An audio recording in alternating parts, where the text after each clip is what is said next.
May mga subtitle sa iba't ibang wika. Pinagmamasdan ko ang kuya na ito tuwing linggo. Gwapong lalaki, sikip ang pantalon, laging nasa gilid. Pero ang altar call ang nakakalito sa akin. Ngayon na, Panginoon. Seryoso ako ngayon. Alam ko noong nakaraang linggo. Bumalik ako. Pasensya na. Pero ngayon, ang aking luha ay nagda-download ng update 7.0. O Panginoon. O Panginoon, noong nakaraang linggo, parehong luha iyon. Linggo bago, nasa ilalim pa siya ng pagpapahid ng langis. Pero noong Miyerkulos, nakita ko siya sa Mama Tuwojo Buka. Nagsisigaw sa bigiri. At nakikipag-flirt sa sales girl. Kumakanta, just as I am me.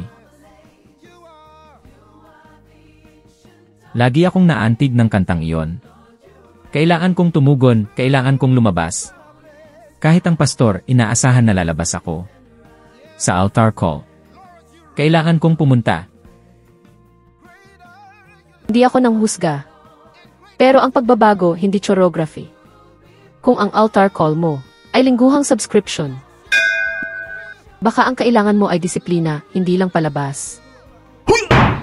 Ako si Bessie.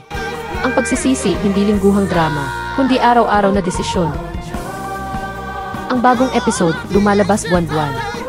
Parehong araw sa season, parehong oras.